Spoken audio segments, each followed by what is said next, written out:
what does it mean to be a man?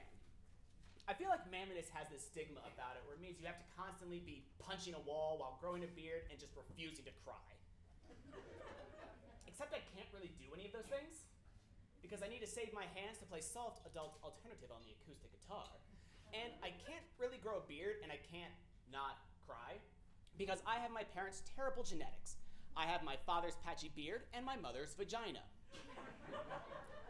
What I mean by that is my beard can't grow past the length of a gnat's crotch, and that I weep openly whenever I see those commercials of dogs in cages while that one Sarah McLachlan song plays. Because men aren't supposed to have emotions. We're told to man up, and don't be a pussy, and you gotta grow some balls.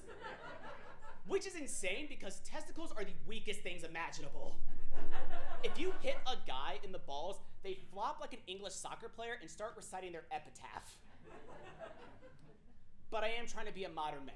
And yes, I know 5 sentences ago I said that I had a vagina and that I inferred that that meant having emotions and how that is a bad thing, which you're right, a totally regressive statement.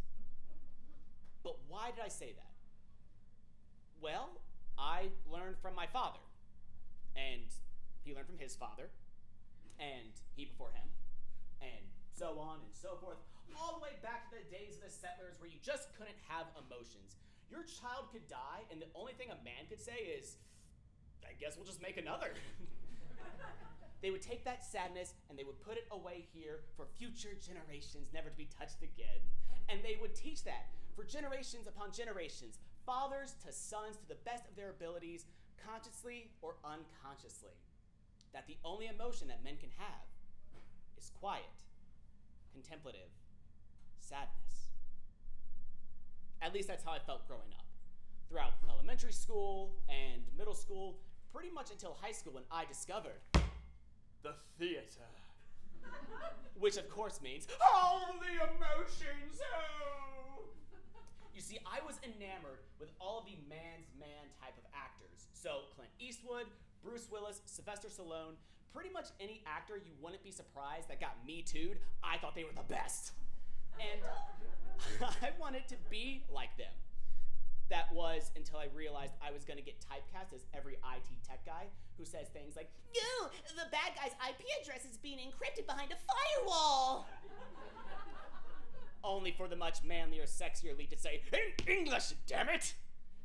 The point I'm trying to make is it's very hard to be the sexy lead male when you look like Rachel Maddow's stunt double. But I am glad I took theater because it did teach me emotions.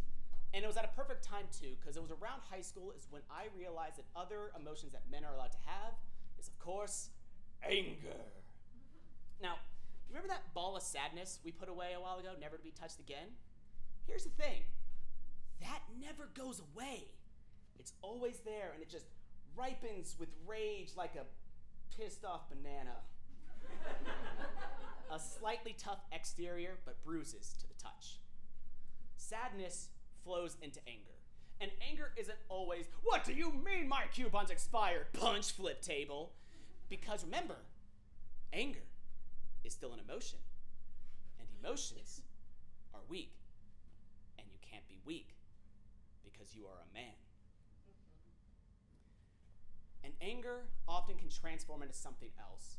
And throughout high school, I saw it always transform into sexual frustration. You see, in my high school, I saw guys always hit on women no matter what, because in their minds they thought, well, how can I possibly be a man unless I make women feel uncomfortable with my unwanted advances?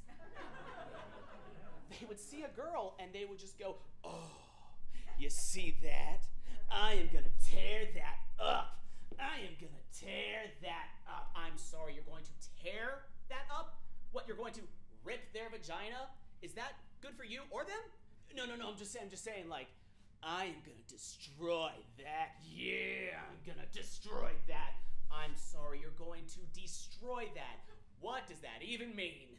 You're gonna have sex with that vagina so good that there's gonna be rock and debris scattered along the room? That there's gonna be ash and smoke circulating their labia for days on end?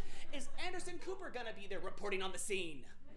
Oh my God, it's just man talk, Brandon. Don't be such a pussy.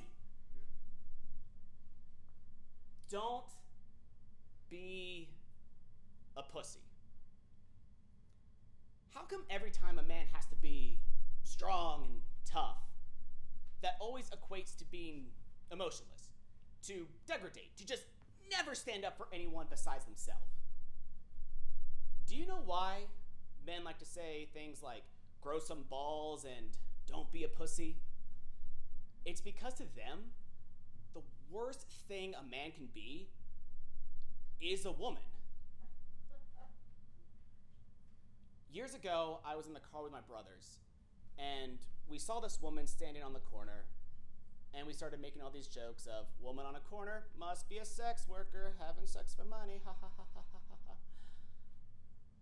And my mom, who was driving the car, had just about enough.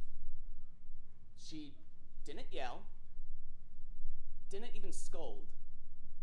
She simply said, if I needed money to feed my boys, you better believe I'd be working that corner too. And that is something that I have never heard a man's man say. A man's man doesn't say that. Man's man gets the pilgrim brain kicking in, sees his starving child and goes, we'll just make another.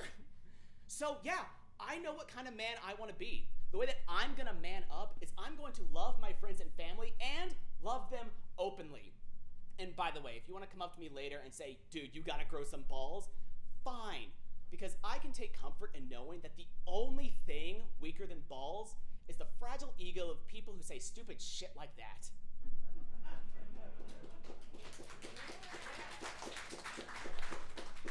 Because I'm going to be better than all the men who came before me.